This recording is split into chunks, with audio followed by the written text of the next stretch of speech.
My first met, I was scared. I think society deserves to be protected from me and from others like me. They were sexual fantasies of control, power, complete dominance. They became reality. Das was just get rid of me. So I went to the garage. I've got an ex. Shh. I closed my eyes. I was crying so hard. And all of a sudden he was there. It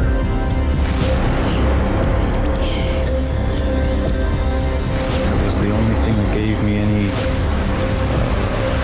any satisfaction. I am a human being and I killed human beings.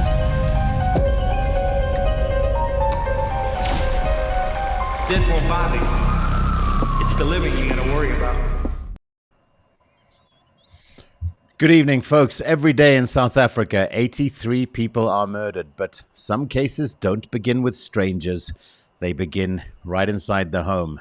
And some cases, like the one tonight, seem to truly defy the laws of nature also. Tonight we break down one such case, the case of Busisiwe Labi, a mother from Dimbaza who suffocated her two young sons after years of silence, conflict, and emotional collapse. This is a harrowing story, so be prepared for the detail. I was I jumped on a call earlier today with tonight's guest to discuss the case, and in just the space of 5 minutes, she managed to traumatize me with the story. So we're all going to go through that a little bit over the course of the next hour.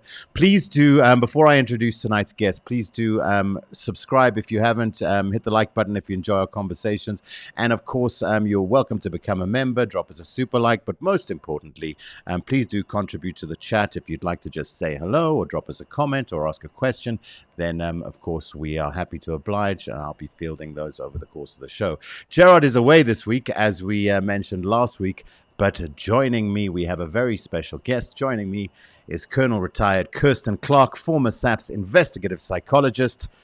Welcome once again to Profiler, Kirsten. I look forward to Gerard being away these days because I get to fill in the time with some of our amazing friends and, friends from around the crime universe. So welcome once again. Thank you so much. It's always a pleasure being on. So I'm happy to be here again and share this really, really scary case with you, as always. No, exactly. Like I said, we got into a kind of a conversation about it this morning where you were just kind of talking me through the nuts and bolts, and we were on the verge of basically doing the whole podcast on the phone this morning. So I called a stop. I was like, listen, let's save this for tonight because this one is going to be fascinating. Before we get into the case, before we start talking about and there's lots of issues in relation to tonight's case that we can discuss as well. I think especially in the context of, the previous week, and, we're all thinking about GBV and violence against women, etc. But just remind our audience a little bit about your background. Just fill in the gaps for us once again for those that might not have caught you on the podcast previously. Okay, so I am a clinical psychologist and I've been one for 11 years. I retired from SAPS last year in November after being with the unit for 7 years. It was the best and the worst time of my working career, if I could put it that way. It is, how can I say it? I had some of the best moments in my career working with a lot of really, really good cops and some really interesting cases that challenged me and pushed my boundaries. But at the same time, the work itself is really dark and you carry a lot with you. You bring it home. It kind of muddies up your family life and stuff like that. But yeah, it's I was with the unit for 7 years, loved it. Being a forensic psychologist in South Africa within the police service is a totally unique experience. The closest I can come to describing the investigative psychology sections is probably a bit like the behavioral analyst unit in the FBI. So that's like SA's version, like squad cars, but psychology. Yeah, exactly. How much, I'm not asking you this, how much of your working time there did you actually overlap with Gerard? Sadly, I missed Gerard. So Yeah. he left in 2015 and I joined in 2018. Okay. And when I actually joined the unit, there were no psychologists at all in the unit. And I had to phone Gerard and go, please help me. I don't know what I'm doing, because quite honestly, our training doesn't adequately prepare you for this particular role. I think it prepares you for forensic psychology work within the private sector. But I think that when it comes to doing actual investigative psychology work, our training doesn't cover that. And it's very much a learn on the fly kind of work. So Gerard very kindly mentored me through at least the first 6 months. And I think even after that, I would still phone him randomly and just say, look, I've got this case, I need some help. Yeah. Yeah, it was tricky in the beginning, not going to lie. But it was a steep learning curve, but definitely worth it. Yeah. Do you, I mean, was it a fair amount of kind of working in relative isolation then? I mean, you have the likes of Gerard to mentor from a distance, but, as far as kind of plying your trade as the forensic psychologist, was there ever an occasion where you're able to be in a room with a bunch of other psychologists and really unpack a case, for example, or, challenge an idea or... It happened really. We've had psychologists come and go in the unit. And I think that the chance to be able to sit and dissect a case with another psychologist is always ideal. I didn't personally have much of an opportunity to do that. I worked with the criminologists quite a bit. And luckily my team in Western Cape, when I was based there before I came up to Pretoria, we managed to kind of all train each other in what was going on. So they helped me with the police stuff. I helped them with the psychology stuff. And that worked quite well because I was able to then talk out cases with them. Yeah, it is quite isolated in that your work is kind of your work and you have to just get on with it within the context of like the greater case that's going on. Yeah. There's not a lot of opportunity to talk because there's so few psychologists involved in the unit. Yeah. I think one thing that always kind of amazes people as well, maybe something that you kind of touched on when you talked about, you're still in the kind of in the wake of retirement, if you like, and leaving the police service. I think a lot of people are generally quite astounded at how people are able to kind of handle the kind of level of trauma that they experience, that you witness in the course of doing a job like this. On reflection now, having got a bit of space from it, how much do you and how do you kind of literally carry the burden of it in your life on a day-to-day basis, and how do you deal with it, and what coping mechanisms do you have to put in place to be able to kind of quiet it out if it becomes noisy again, Boxing everything in your head. Compartmentalizing worked really well for me. Something that I had to learn in the beginning because I was obviously trying to play catch up. So I was bringing work home with me in the evening, which was a huge no-no. And eventually it got to the point where my husband actually said to me, please don't bring the files home. It's actually just to, because he accidentally caught me going through a crime scene photo album about 3 months into my time at SAPS. And he was like, no, we can't actually bring this stuff home. Yeah.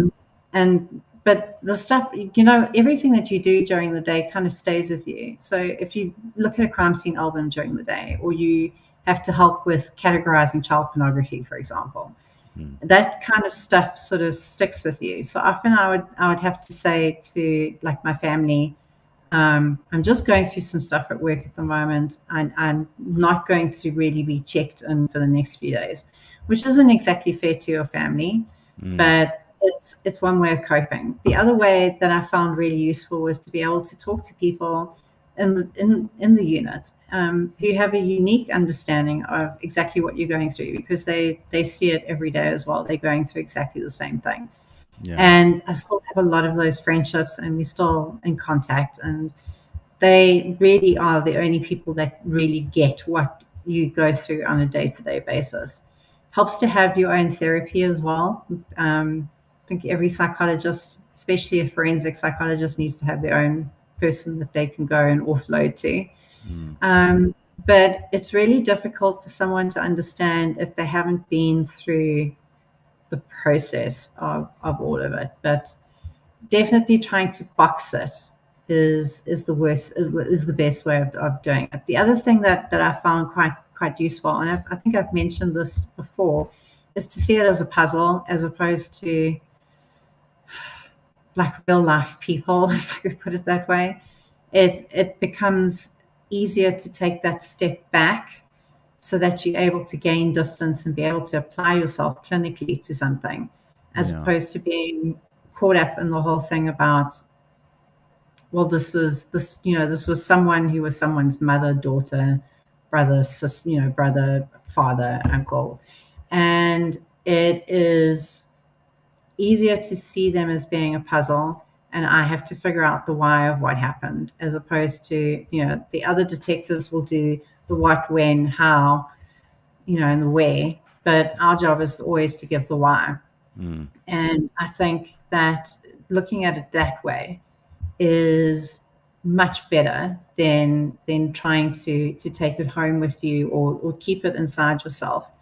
Having said that, though, there's certain cases that definitely hit a note, and this was one of them. I have to be honest. This was definitely one of them.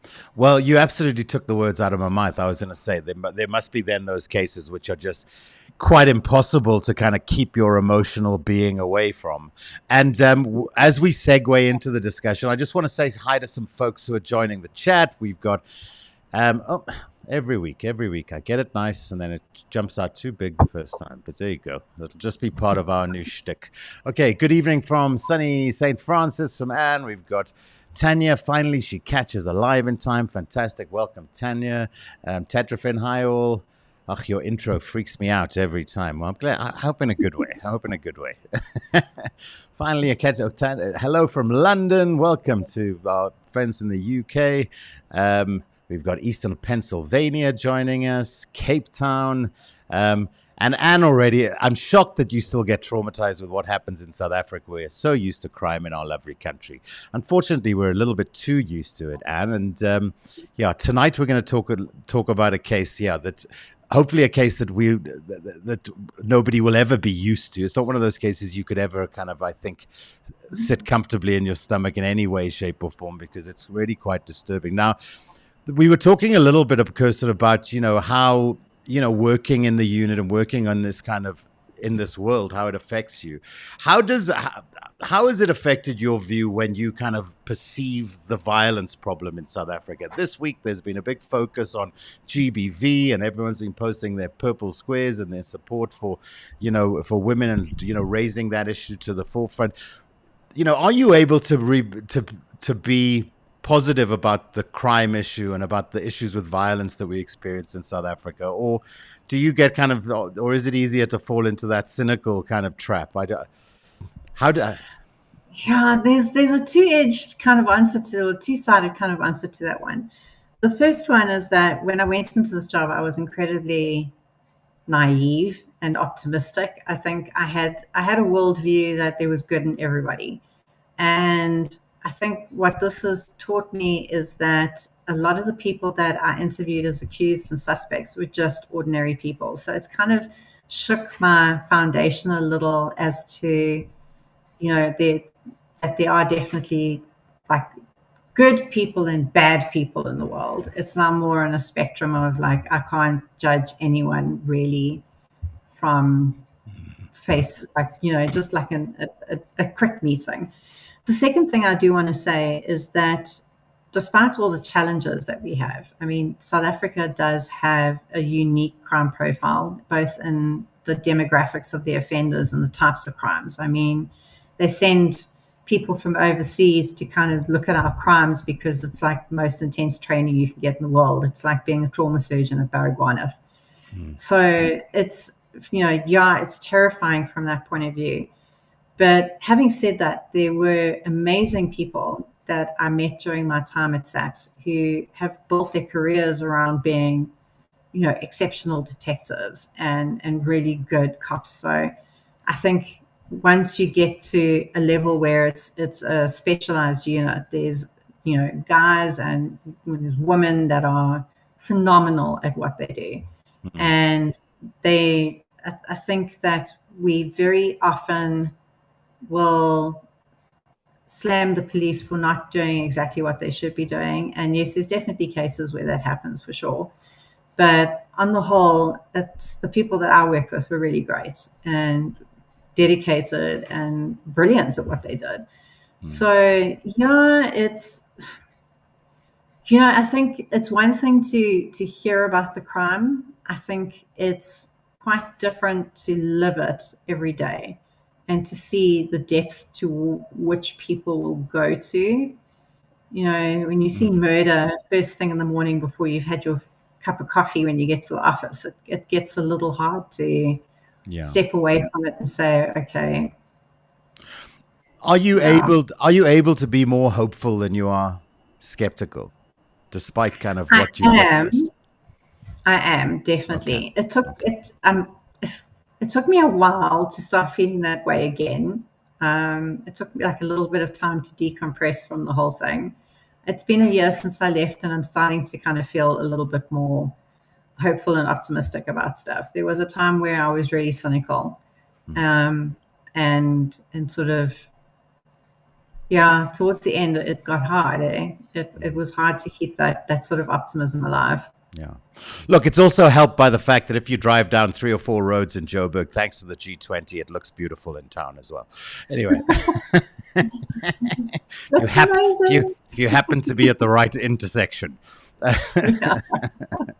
All right, so take us to Dimbaza. Let's dive into tonight's case then. And really, I mean, we're going to sit back, folks, and we're going to kind of grab our coffees and we're going to kind of listen in a little bit of horror at tonight's story as Kirsten kind of relays to us the tale of Busisiwe Labi. But contextualize the space. Where are we? Dimbaza. Where is that? And tell us a little bit about the community. Okay, so Dimbaza is in the Eastern Cape, round about the Bishu area. And it is, again, a very poor community that has a lot of unemployment, and it's not built up. It's definitely one of the poorer communities I've seen. It's very remote as well. It's not, it has, how can I put it, like some link to city life, but it's very far removed. So a lot of people leave there to go to Port Elizabeth to find work. And I think that there's a lot of children who are being raised by grandparents and by other family members. It seemed like a very hard place to live, a very hard place to make a living. Okay. And you talk about, folks being maybe raised by the grandparents, etc. Busisiwe was one such person. Yes. So Busisiwe actually had a bit of a sad backstory. So her father died when she was very young, when she was still a baby, really. And her mother actually left the area and went to Port Elizabeth and worked as a domestic. So she wasn't at home. And Busisiwe was actually raised by her grandmother. And she had a normal schooling career up until grade 11. And then she actually ended up failing grade 12. And after that, she went and she did a few courses in sort of teacher assistant training. So, like early development training. So she did a couple of courses in that.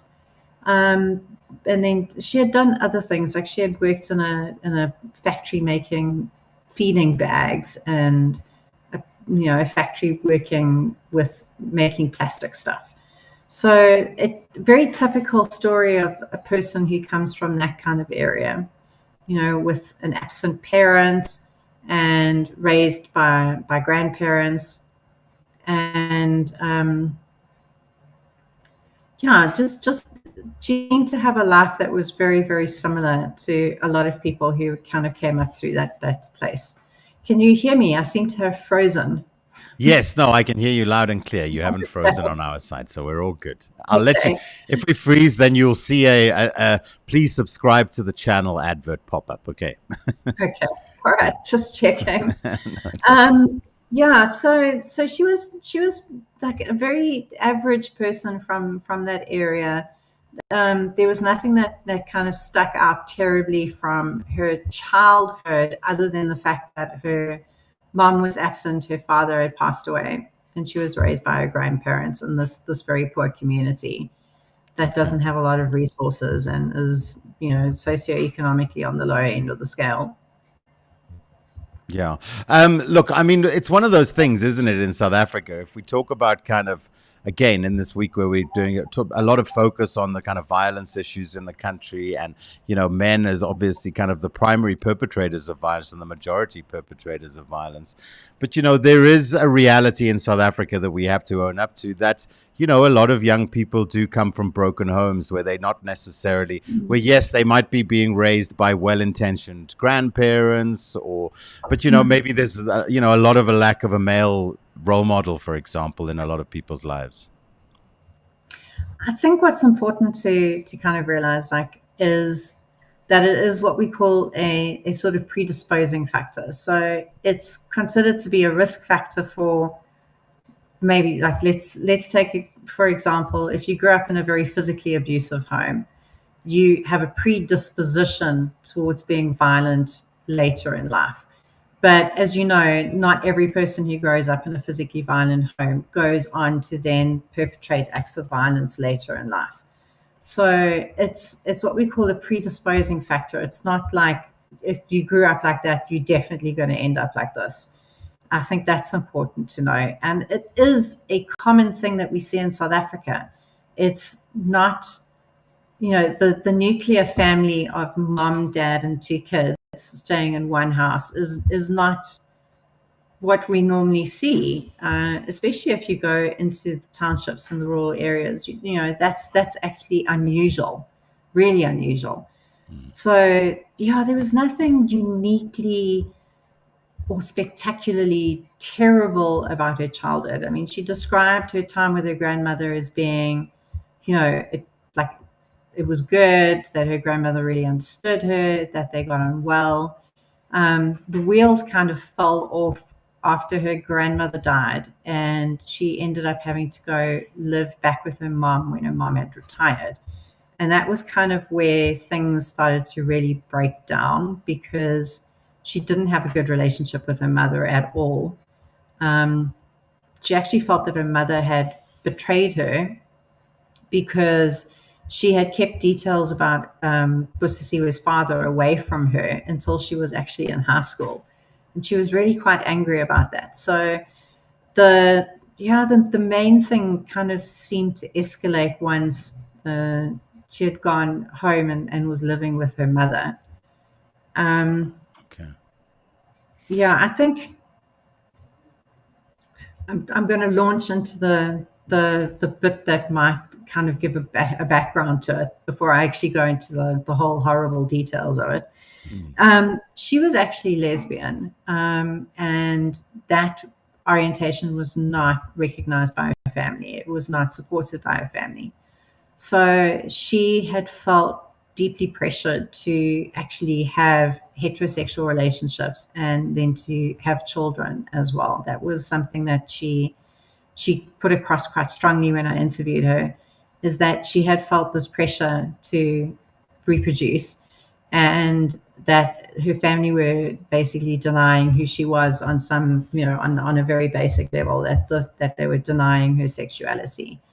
And it definitely was a big precipitating factor in this case, was her sexual orientation, and then this pressure she felt to have children. Okay. Just as well, just give us an idea of, while we're talking through this, or while we're talking through the case, of just what your involvement in the case was as well. So just how kind of close to Busisiwe did you sit down and speak with her on a number of occasions? Just talk us through that aspect. Okay, so she was in a correctional facility, and it was actually quite a difficult interview because they wouldn't allow me to see her face to face in an office. So we had to sit with the plexiglass between us, which was the first time I'd ever done an interview like that. Normally you get accommodated in an office and you can sit with the person like literally across a desk. This was quite difficult because we had to do it through the prison visiting kind of glass wall. So I went and I saw her at the correctional center, and then after that I went and visited her sister in Dimbaza and got some collateral from her. So the purpose behind my interviewing her was they wanted to have some kind of reason that they could put forward to the court in order to guide sentencing, because obviously with a case where a mother kills her children, there's a lot of questions as to why would that happen, because it is such a heinous crime. I sound like an episode from SVU, but it is something that is particularly beyond the scope of what people would expect in South Africa. Like, mothers don't kill their children. That seems to be a narrative that's quite strong. So the court specifically wanted a report on the reasons why she did it. So that was kind of my involvement. Was I came in to interview her, speak to her about what actually happened, as well as getting all the history and everything, because that's what we normally do. And yeah, so it's definitely it was that purpose for the court. Okay. I can see there's a question there about how old was she when? What age was she when she went back to live with her mum? Okay, she was actually quite a bit older. She was born in 1987. So at the time of when I interviewed her, she was already 34 years old. And I think her grandmother passed away in 2018. So I saw her in 2020. Let's have a look. 2021. So she would have been around 29 years old. No, I lie, 32. Okay. 31, 32 when she went to live back with her mom. So I can understand that it would have been quite hectic, because obviously she didn't grow up with her mother, and now she has to live with someone who she didn't see a lot of when she was growing up. Wasn't her primary maternal figure at all. And when she moved in with her mom, she then also ended up living with her sister, who was 10 years older than her, and her brother, who was round about the same age. They were born very close together. And in addition to her having a conflictual relationship with her mother, she really struggled with her brother. Like, their relationship was not good at all. And she felt that her mother actually favored her brother, especially financially.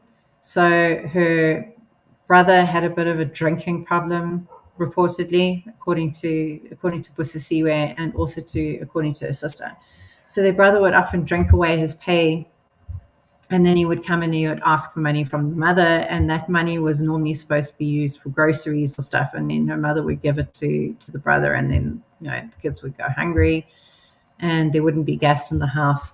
So there was a lot that was kind of going on from that point of view. I think she had a relatively stable life up until 2018 when her grandmother died.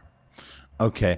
And just a sense of her personality, her kind of disposition. What was she like? Okay, so she came across in quite an unusual way. So we talk a lot about mood and affect when we are interviewing someone. We gauge what their mood is. So are they depressed? Are they manic? Are they normal? So typically when someone has a normal personality, we say that they have a normal mood. We say that they have a euthymic mood. That's the terminology we use. But linked in with that, we also look at affect. So affect is how you react to particular subjects that you're discussing. So if you're talking about, say, for example, killing your children, but you're smiling, that is considered to be inappropriate affect. So your facial expressions, your non-verbals don't match the topic that you're talking about. So someone can be euthymic, in other words, they can be normal, but they can have an inappropriate affect. And that was exactly the case with Busisiwe. So she was fine, like she was calm, not showing any emotion related to anything that was going on. Like, I had to even prompt her to talk about the court case, because she was more concerned about other things like a relationship that she had started in the prison, as opposed to talking about how she felt about the court case and what had happened to her children. And, you know, she was very focused on like the outcome of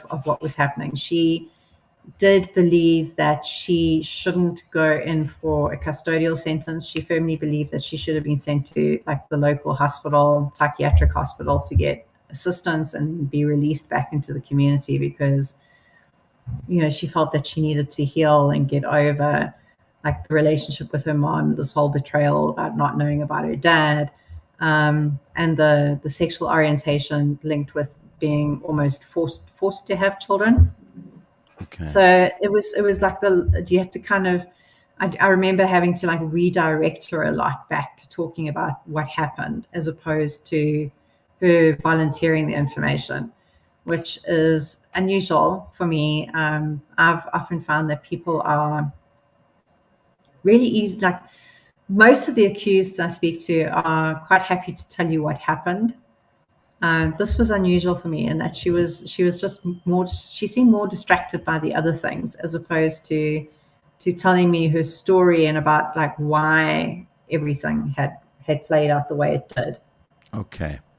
Look, I mean, I think it's a good time for us to talk about what actually happened, and perhaps now we're kind of talking about how she is engaged with it, kind of related to us as she related it to you. Talk us through the incident then, and what actually what happened in the build-up, and what actually happened with the crime. Okay, so she, just to give a little bit more of a background. So Yes, after her go. grandmother died, she, as I mentioned, she moved in with her mom and her brother and her sister. And during that time, before the incident, she had had a very conflictual relationship with her mother, mostly around her mother's treatment of her brother. And what had happened in the day before the incident, she had had another fight with her mom. And it was around her mother giving her brother money again. And she kind of sat and fumed about it for the day and said that, you know, she had thoughts about how she couldn't, you know, carry on living with her mother, that she didn't like what was happening with her brother. She was really, really angry and felt very frustrated with the whole situation. That night, she came up with this idea of killing the children and basically committing suicide herself. But she sort of went to sleep that night and didn't do anything. In the morning, everybody woke up. Her mother had a scheduled visit at the clinic locally, so her mom went off, and then her sister and her brother went to work, and she was left alone with her children.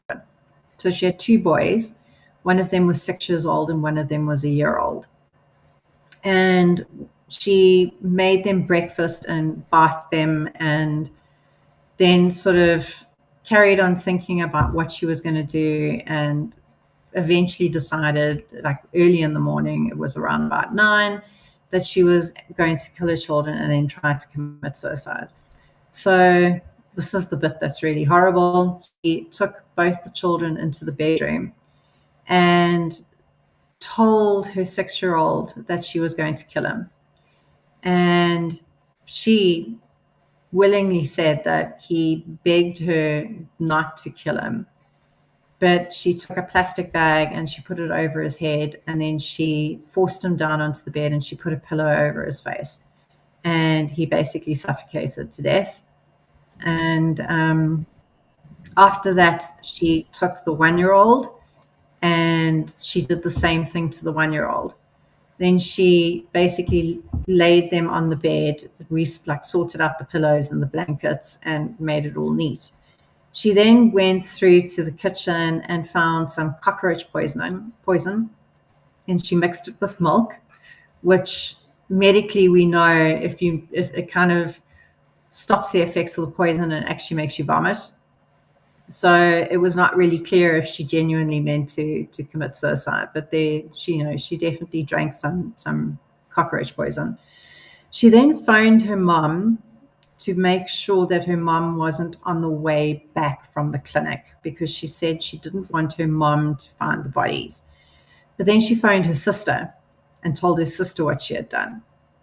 So her sister, in a panic, then phoned the neighbor, and the neighbor came rushing over to the house and found Busi in the lounge sitting on the couch, feeling a little bit dizzy and nauseous, and went to the bedroom, found the 2 children dead on the bed, and then came out and called the police.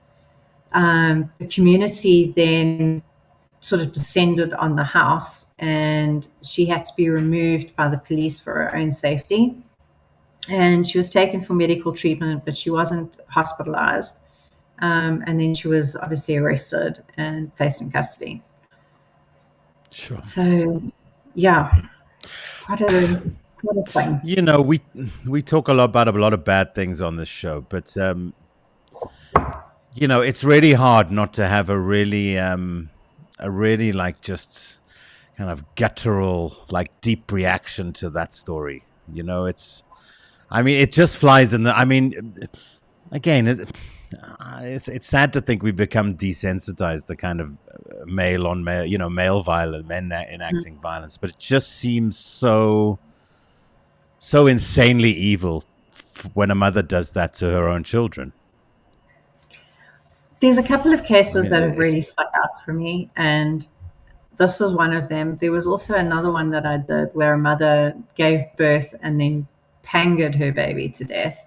Sure. Those 2 really stuck with me because I'm a mom. On some sort of really visceral level, it was, I don't know, like, it just kind of, it shook me a bit, because I think we have this perception that women don't do these things. Although obviously once you're in the field and you work, you know that women do these things as well. But it's cases where parents kill their children that are really sort of like, how do you explain that? How do you make sense of it? Because we are raised in a society where mothers are supposed to be these wonderful, nurturing, safe spaces. And when a mother kills her own children, it definitely shakes that challenge, and challenges that perception that we have. And that's something that's been seen all over the world, is that a mother who kills her children is vilified, for one, understandably, but also they regarded in some ways kind of as being worse than men who kill their children. This is kind of where it's hard not to kind of place it in kind of ultimate evil kind of rankings kind of thing. That's the thing. And, you know, it's not, you know, again, it's not any men, you know, again, men commit these kinds of crimes too, you know, it's and more often men are violent. We know this, but yeah, it just feels so unnatural and so wrong, doesn't it? It's also the fact that, I mean, you know, when we talk about a serial murder case, for example, and, you know, you've got somebody who's a sexual sadist out kind of murdering people for the satisfaction and the feeling that, you know, that they get from certain acts. Often you'll find that there's those really intimate acts, you know, a Stuart Vilken, the strangulation, that suffocating, that being really close and intimate with, and it's just the nature of the way that this was done as well. She did it in a manner that wasn't distanced from the, you know, it wasn't distanced from the victim. It's extremely intimate and close, and it's her children and their babies, you know. Yeah, that was the shocking part of it for me. Was, I think the worst part was when she said to me that her 6-year-old begged her not to kill him. Exactly. That freaked me out so badly. I really struggled with that for quite a while afterwards, was how to make sense of it. I see someone put postpartum depression have played a role in the murders. We had a look at postpartum depression, but she didn't present with any other symptoms of how there were no symptoms of depression that were reported. Like, she had no major depressive episodes throughout her life. There had been times where things were difficult. She was low, But the biggest thing that she actually seemed to have a problem with was anger. So she had been in physical altercations before. When she was working at a creche, she had actually attacked one of the parents, and sort of like physically grabbed this woman and had a bit of a fight with her. And even in her recounting of like things that she had trouble with in her life, anger came across really strong. She would punch things if she was feeling frustrated, or she would, break things. And she seemed to really have a problem with, how to deal with conflicts in ways that were adaptive and psychologically acceptable, socially acceptable. I think the anger part of it came out really, really strongly, and it played a huge role in the actual commission of the offense. Like, she was angry at her mom, angry at her brother, and there was this sort of, in a sense, I want them to feel the pain that I'm feeling. You wanted me to have these children. This was not something I wanted. So I think that just all built up and spilled over into this really horrible thing. And look, I mean, maybe she wants to direct that anger directly at the people who she's most angry at. But then there's also, I mean, it kind of makes it worse. It makes it worse for me. It's like, well, you don't have the guts to take on your brother. You know what I mean? Or you don't feel like that's a fight. That's not something a hill you can climb kind of thing. But your little kids who are vulnerable and aren't actually in a direct sense the reason that you're angry in the first place, are they? Yes, they kind of are compounded in your mind what your problems are for yourself. But sure. Why? Let me get. Sorry, I'm just a little bit flustered because the story really does throw me. Let me go back to my questions here. What I wanted to ask a little bit about is this perception, and talk a little bit about. There is this perception, and I think we need to be aware of it, at least as a society, especially these days. Is that, and at times like this, where it is very easy to see men solely as the kind of perpetrators of violent acts, or vast majority that basically it's men that commit violence, and women as the victims of violence, and it is important for us to remember that we've got to be on the lookout for these kind of extreme behaviors from all corners of society. I think that's actually a really, really good point. And it was something that was also struck me quite strongly when I was at SAPS, was the majority of the victims that I dealt with were women or children, right? But there were also a number of male victims as well. And that brought home to me that this idea that rape is typically only, it's a woman victim, female victim crime. And it's not that way anymore. I think the challenges that we have in terms of understanding how often it happens is that most men don't report. I think one of the last studies I read said it like 1 to 2 men out of 10 will report a sexual assault or a rape. So I think that also skews a lot of the statistics. And I think we need to acknowledge that, for sure, that there are probably a lot more male victims out there than we even think exist. It's a much wider societal problem. Yeah. Having said that, though, I do think that males are most likely the perpetrators of any kind of sort of assault, especially sexual assaults. It's very unusual to have a woman sexually assaulting a male. It does happen, but it is, it is that kind of feeling that.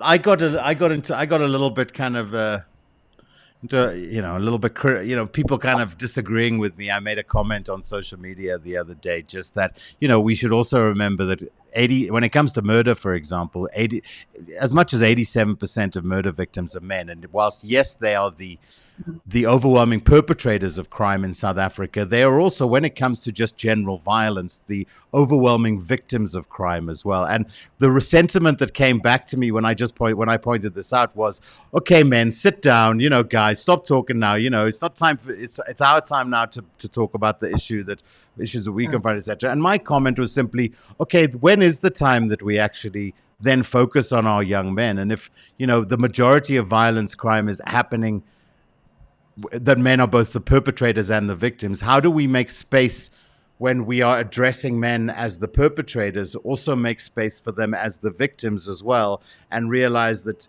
yes, we need to point out to them the errors of their way, but at some point somebody's got to kind of offer a hug and offer to begin the healing process when it comes to men. I don't want to get distracted too much from the case that we're discussing now, but it is, I think we do have to make more space and be more conscious of the fact that men are the victims of violent crime in South Africa to a large degree, and we need to be able to see men as victims as much as we see women as victims of violent crime as well. Yeah, I think the important distinction there is the violent crime. I think when you take it as being murder, it's definitely more male on male. I think that distinction maybe needs to be made. That, whereas sexually based offences generally tend to be male perpetrator, female or child victim. So I think if you look at it in terms of murder, gang violence, assaults, so assault with a deadly weapon, blunt force trauma, that kind of thing, then definitely it is male on male perpetrators for sure. Yeah. That said, I think I would like to see more campaigns that target men in more of a compassionate way. And when you diminish just general, the general violence that pervades society from, coming from men, then you diminish all crime. All crime diminishes when you tackle the big, that's also I think worth consideration, isn't it? Yeah, okay. And look, I don't think it is. I think that's what is also needed is we focus a lot on the victims of crime.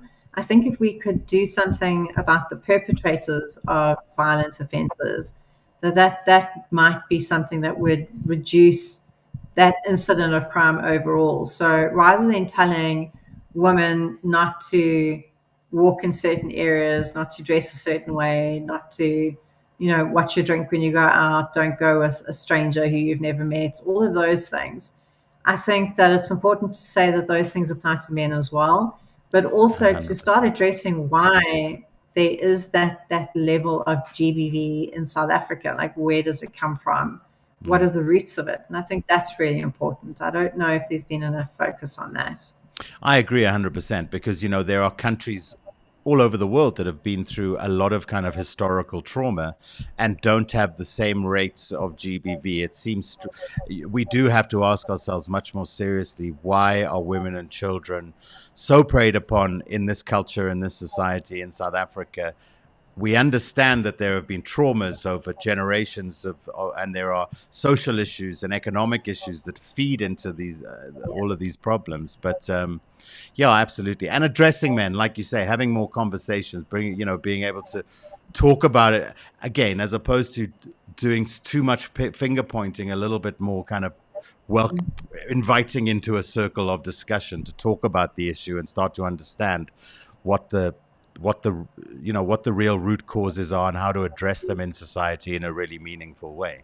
Like I say, absolutely. I mean, I'm a great supporter. We talk a lot about on the show about kind of the fact that it is crazy how much women and children are victims of kind of gender-based violence. That said, I just don't feel like we see enough focus on kind of men as victims as well. But let's not hop on that point too much, because I could talk about that all night. Let's get back to Busisiwe. With Busisiwe, the thing is that it's also this aspect of not only is the act itself extremely kind of intimate and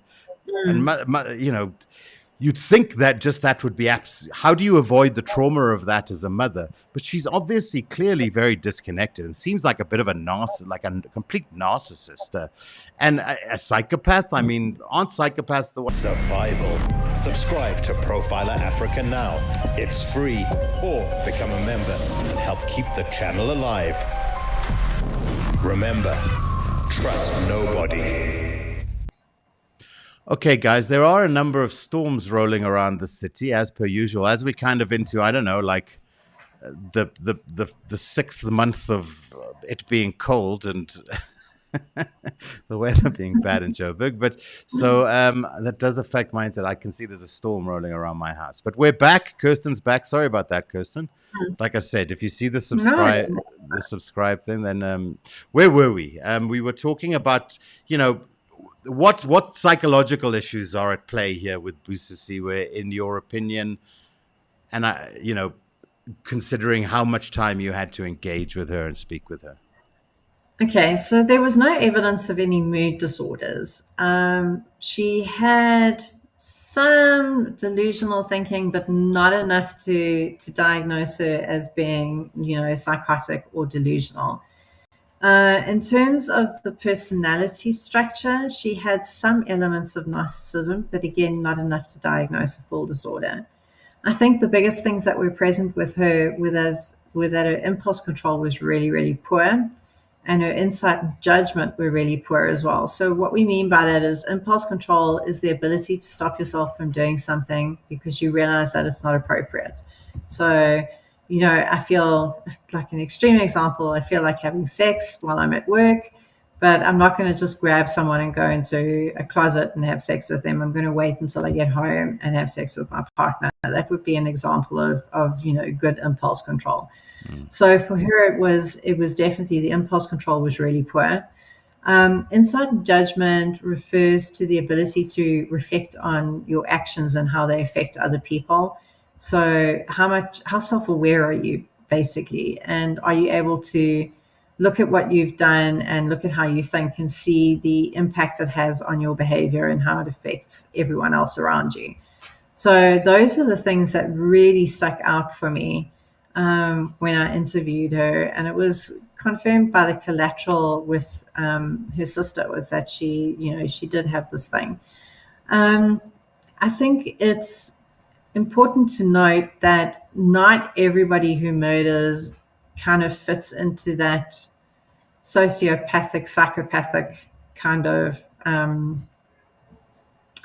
mode of, how can I put it, like their psychological profile. So I think the thing to remember is that psychopathy and sociopathy are sort of like mainstream titles that we give to people who seem to do really terrible things.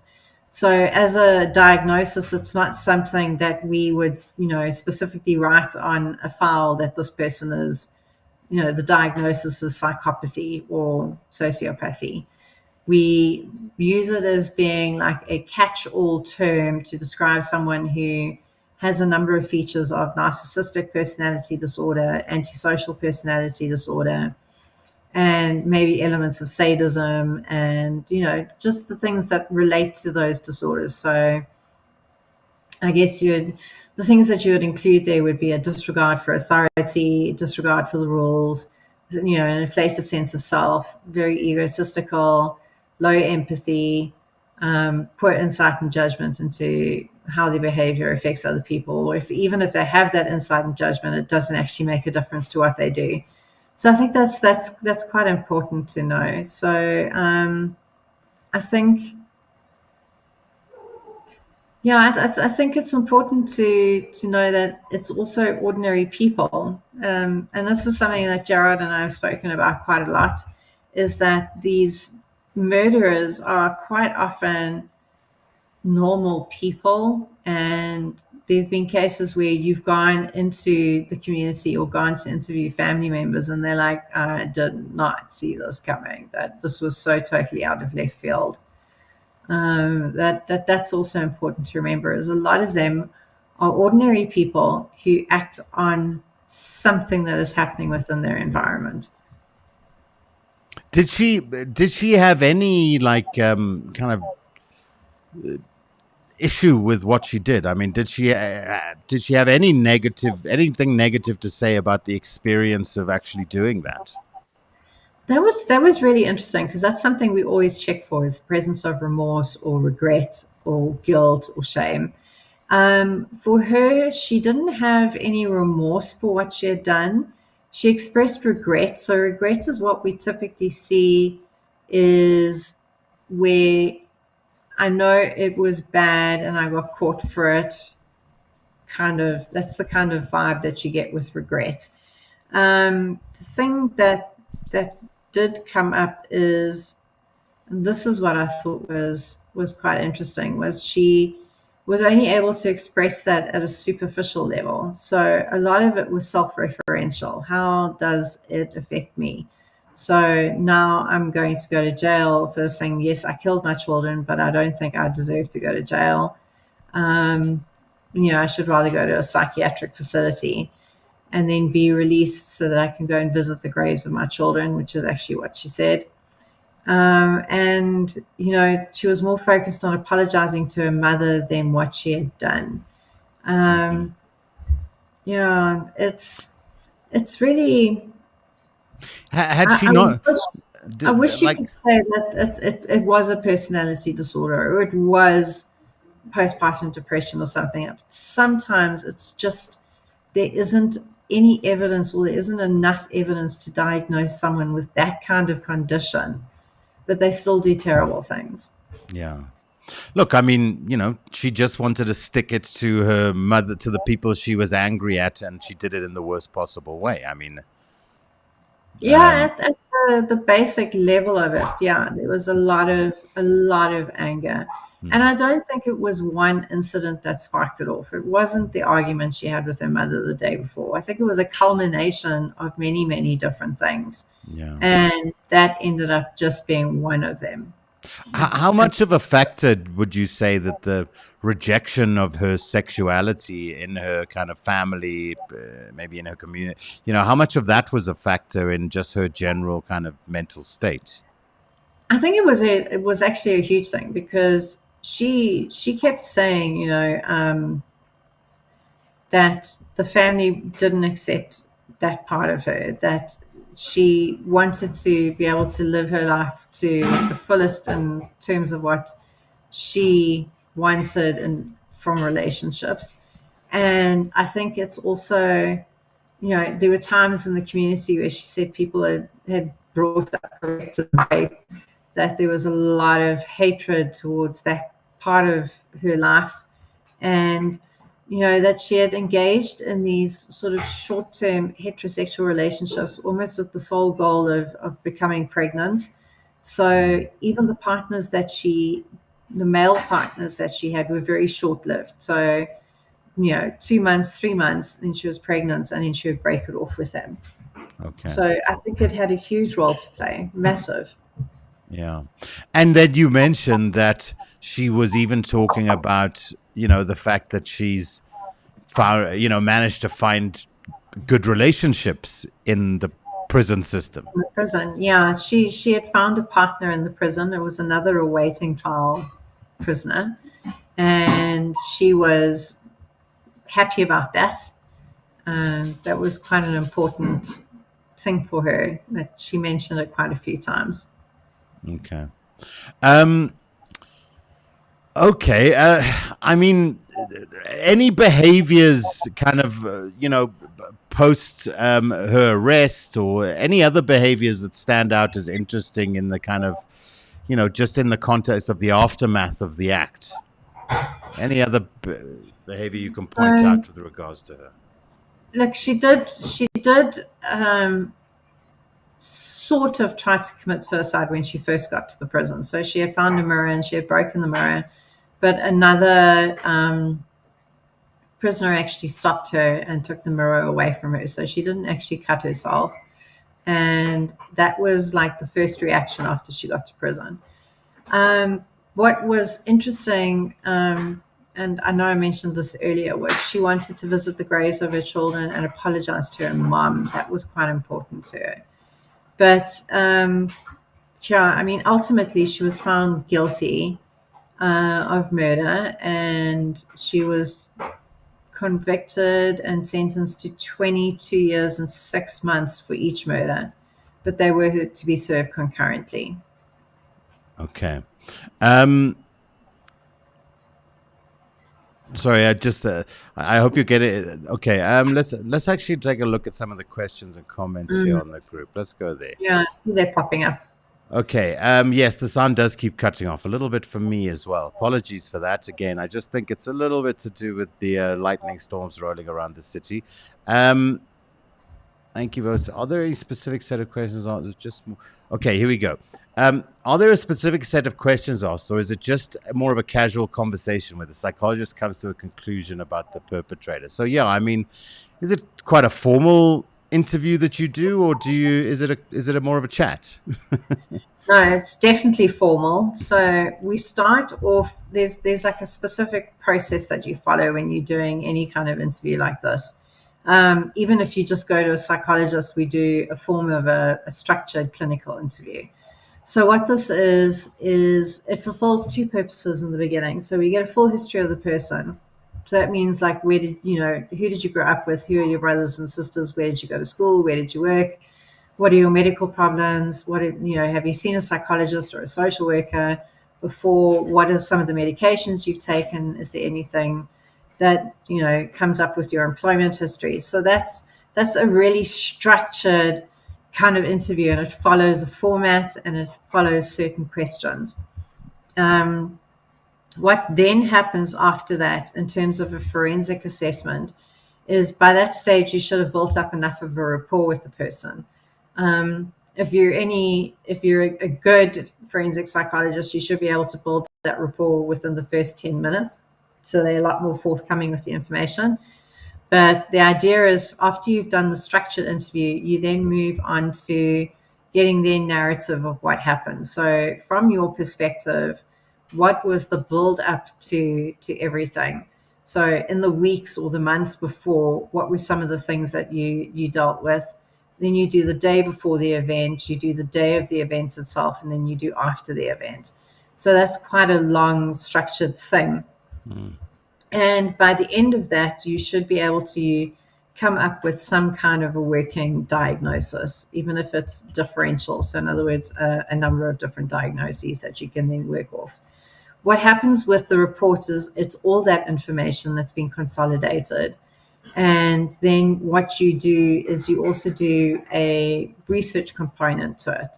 So what is some of the relevant research that's come out of the field within the last 5 years? So for example, in this particular case, it's what we refer to as filicide. So that's the murder of a child by a parent or a caregiver. And that then, there's a set of research that's associated with that in terms of what are the motives that have come out according to the different models and those sort of things. And in this particular report, they wanted to also know about premeditation and impulsivity. So that was also part of the discussion that we had.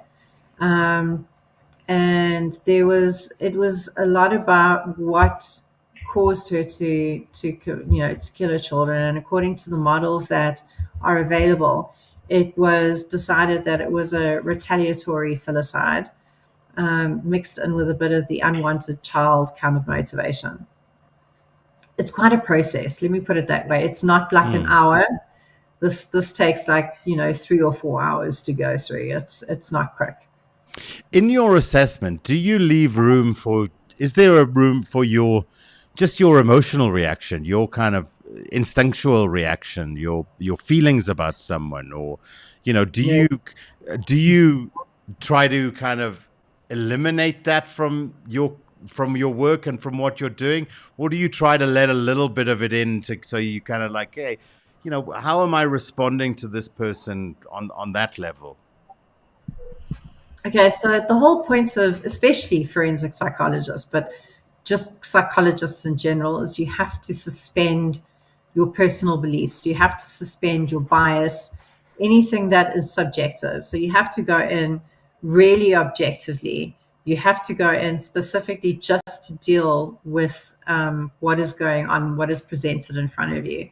I think it's very important to keep that, because our primary job is as clinicians and diagnosticians. So we go in there with the sole purpose of being able to diagnose and figure out what happened. I think that's really important, is that you have that idea of you have to be objective. There's no space for bias whatsoever. So even if you don't agree with something that they've said, or you find something that they've said are like really horrifying, it's like deadpan poker face. You can't let anything come through. Okay. And you interviewed her over how many sessions, Kirsten? You said? I was only able to see her for the one session, but it lasted 4 hours and a bit. And then if you were to just summarize top line what your assessment was and what your kind of primary feedback was. So what the report basically found was that she had killed the children out of a retaliatory filicide mixed with the unwanted child. And it pulled into a little bit about the impulsivity and the premeditation. So there were elements of both in this case. There was the premeditation. She had been thinking about it for 24 hours.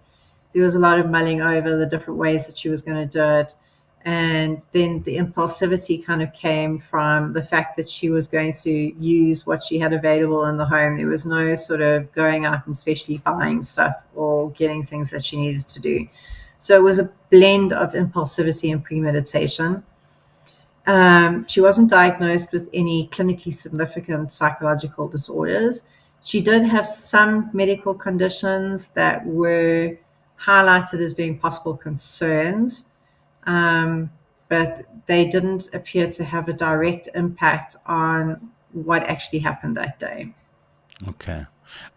Did she discuss the method selection and whether or not she'd considered alternative methods, or, had she battled with how to actually do it?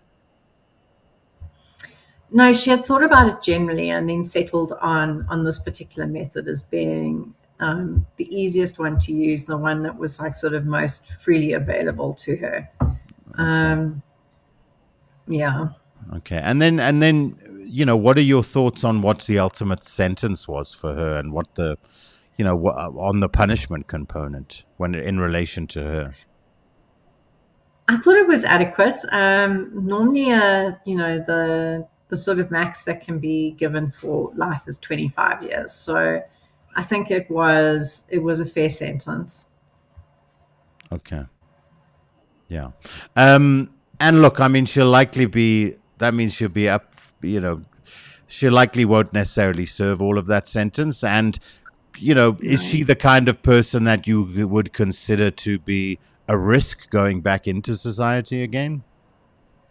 Probably not. I mean, it would a lot would depend on how she behaves in prison and what sort of interaction she has with rehabilitation programs within the center. So, like the anger issues and all that.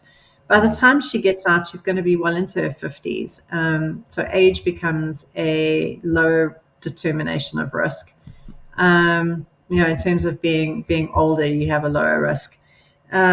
The type of crime would be taken into consideration, but in all honesty, her overall risk would probably be quite low. But again, it would depend on how she behaves and what happens after all of this. Do you ultimately think that she considers herself to be responsible for these murders? No, that didn't come across at all. She came across as regretful, but not remorseful, which is an important distinction. So would you say she kind of then she blames the people that pushed her to do it for the murders, essentially, kind of externalizing the blame, if you like? She did, yeah. She did. Hopefully she's come up with a bit more insight since then. I'd hope that she's had the chance to at least get some kind of interaction with the psychologist within DCS, or at least the social workers, and be able to come up with her taking responsibility and accountability for what she did. Yeah, I mean, the big question, as we move into the future and we have more and more technologies at hand to be able to kind of to help us solve crimes and what have you. Ultimately you hope for a world where kind of preventative measures can become sophisticated to the level that you're really able to identify people that are potential problems in society, behaviors that might be kind of leading people down a bad path. In this case, do you consider that there was anything that could have been a reasonable, a warning sign that people could have or should have maybe picked up on? Any behaviors, any actions that... Oh, yeah. Okay. So there's typically things that we look for that are, red flags, like substance use and alcohol, so excessive drinking. She had stopped drinking. She was a binge drinker, but she had stopped drinking in 2012. So that wasn't a red flag at all. According to the information that I got from the collateral sources, she actually came across as being quite a good mom. She physically cared for the kids. She was involved. She looked after them. She made sure they were clean. She made sure they were fed. So there was, she didn't physically neglect them. She didn't abuse them. There was nothing there to kind of point to red flag as, and this person is possibly an issue. There's other things that we look at as well in terms of being red flags and risk factors, but she didn't peak on very, very few of them. And there was very little warning that this was something that she could possibly do. Okay. And then lastly, what are your feelings about this case? What are your feelings about her? If you obviously maybe half with your kind of forensic psychologist hat on and just half as Kirsten, how do you weigh up this case? How do you feel about Busisiwe? How do you feel about the case itself? This was a hard case for me because my kids were round about the same ages, so it was difficult from that perspective. From a clinical point of view, though, it was an interesting case in terms of the dynamics that were at play, that it wasn't a clear-cut thing of, well, she's got narcissistic personality, or she's antisocial, or she's psychotic. It wasn't like a clear-cut case from that point of view. And I think one of the things that was a little frustrating was it would have been easier if it had been one of those things. It would have explained it a lot neater. It would have been a little bit more, I don't know, like, oh, this is the reason exactly why she did it. Whereas this seems very vague and not very satisfying, if I could put it that way, to not be able to label her as being, all right, so she's a psychopath. Yeah. Or just to think of her as a terrible person. I mean, it's hard to not think of someone like Busisiwe just as a terrible human being. But at the same time, it is important to understand and interrogate all of the circumstances that kind of led her to where she got to.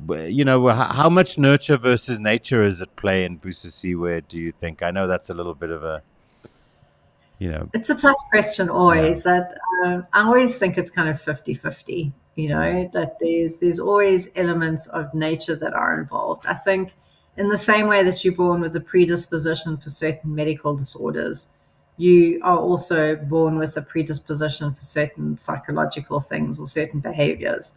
Having said that, though, I think the environment in which you grow up in, but also exist in, I think that's also important. Is there's that environment of that nature, the nature part of it combines with the nurture part of it.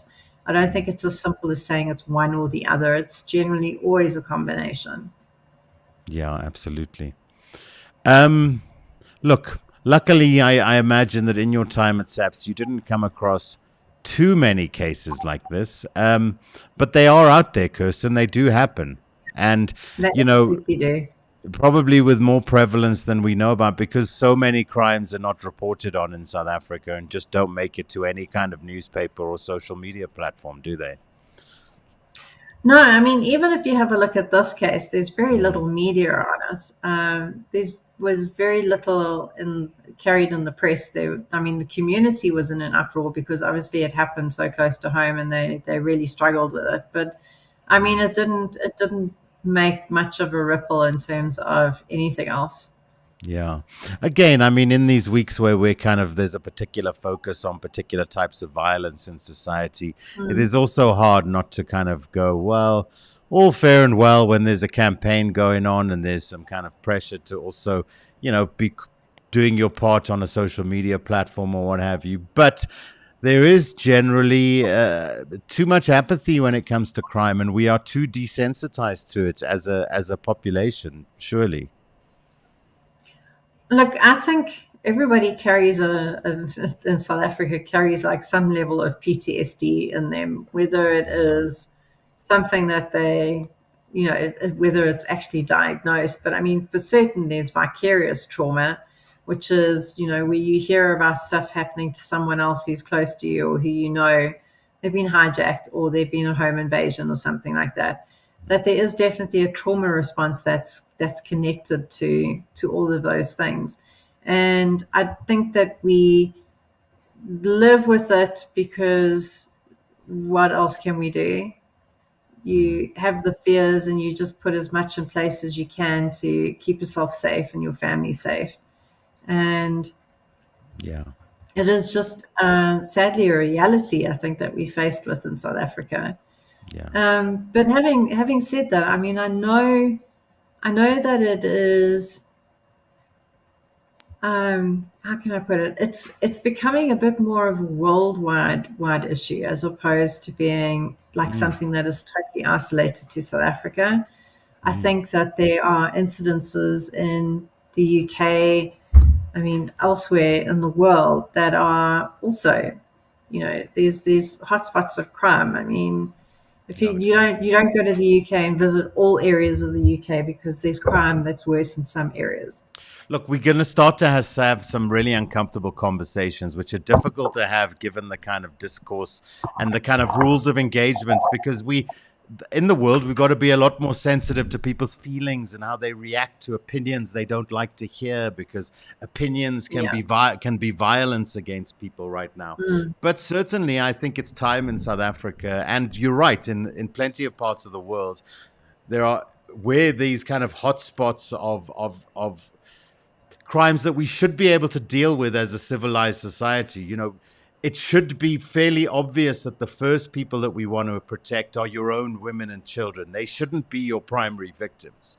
And so we have to ask ourselves what culturally is going on in a society where your primary victim tends to be your wife, your sister, your mother, your daughter, your family members, the people that are supposed to be the closest to you and the people you're supposed to care for and protect the hardest, I think there's been quite a few studies that have been done on this particular root cause of gender-based violence in South Africa, locally, which is great, where it's come across really strongly that it's quite entrenched within the patriarchal nature of our society and the sense of machismo, or this, the need to be this dominant person within relationships, within communities, that's actually quite deeply entrenched in South Africa. And that's something that is really rooted in culture as well as society, which makes it very hard to change. Those attitudes would need to be different or adjusted, I think, in order for those types of crimes to be able to be stopped. Yeah, absolutely. What would let's final words, Kirsten. We've been going on it's 9:20 now, and I think we've had a really great chat about this, and I appreciate your time, but I don't want to keep you too long. Stepping away from the case itself, I think we've kind of wrapped up that discussion. But now talking about the kind of context of this week and just violence, what do we do? What do you think are some of the steps that we need to take as a society to start to deal with our violence and our crime problem? From somebody that's been at the cold face of the worst kind of violence in our society? That is such a large question. I know, that's why I didn't ask you to solve the you know, where does your where does your mind go with that question? Societal change, which is not going to be a quick fix. We're talking about attitudes that are so deeply part of what we've been taught growing up, what we've been taught in the media, what we've been taught in just everyday interactions, and how we treat people, and kindness and the lack of kindness. There's a lot of different prongs that have to be approached here for it to work. Yeah. And I think that the more we support those efforts, the better things will be. I don't think this is a case of, well, it happens to other people, so it's not my problem. I think that's really important. No, it happens to everyone. I'm always reminded, and I think my final word on this will just be that, that kind of kill it with kindness, that ultimately, yes, it's important to understand who the problem sectors of society are, who the problem portions of a population are, and to point that out and to kind of call people out on their behaviors. But at the same time, it's important, I feel, to start to create a space that you can invite people into, to have more of a, to have a hug and talk about what's happened and what's wrong and why are you so traumatized and why do you want to react in a violent way? I think we need to start to figure out how to find that aspect of the national dialogue. How do we kind of reach out with love, as opposed to just wanting to kind of point fingers at where the problems are around our society? I know you and I briefly touched on this earlier before we started the podcast, but I mean, there was a colleague of mine who did a study in the Western Cape of serial rapists, and what she found was that every single one of them had some kind of a relationship difficulty with their mom, whether their mom was absent, whether she was neglectful, physically abusive. But every single one of them had some kind of trauma in their background and their history. And I think that maybe one way of approaching this is to start in the home. So the idea of, teaching not just your daughters to be safe, but your men to be safe as well. And that means safe as victims, but safe, from committing violence, that there's attitudes and things that need to be entrenched early on in order to support the changes in society that are needed. Yeah, absolutely. All right, Kirsten. Well, I mean, like I said, I think we could talk about this all night long because it's such a big topic.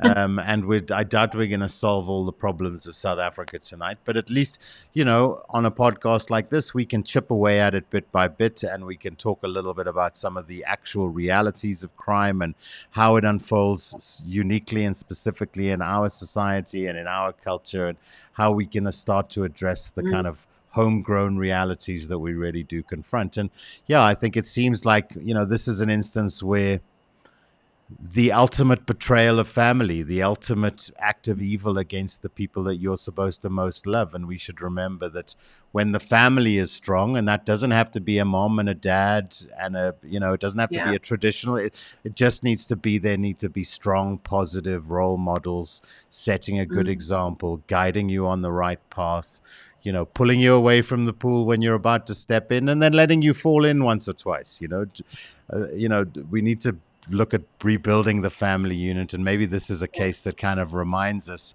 that this is how fractured it can become, and we really need to do everything that we can to protect those loved ones around us first and foremost. Because if they're at risk, then everyone's at risk, aren't they? Violence can happen anywhere.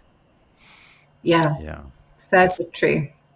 Thanks, Kirsten. It's been wonderful as always having you join me. Hopefully the next time you're on, Gerard will be with us as well. And you guys can have a much, Jared asks much smarter questions than I do, and it would be nice to have the three of us on again. So hopefully I know that we'll do this again sooner than later, and we'll discuss another one of the cases that you've worked on or come across in your career. And as always, thank you very much for joining us and for sharing your time. And I think we spotted someone in the background there. I hope he's enjoying his cup of tea. We had some banging and knocking going on for a bit, but I'm glad everyone's happy. We're all thanks, Kirsten. No, I'm just being silly. Appreciate you taking the time, and we'll see you again soon. And appreciate you taking the time, like I say. Absolutely. Thank you, everybody. Thanks, Kirsten. Okay, guys, so that's us for tonight. Gerard will be back next week. And, we'll have his ugly mug back on the TV. He's off gallivanting around Canada this week. In the meantime, please do hit subscribe if you haven't already. Please do like if you enjoyed the discussion.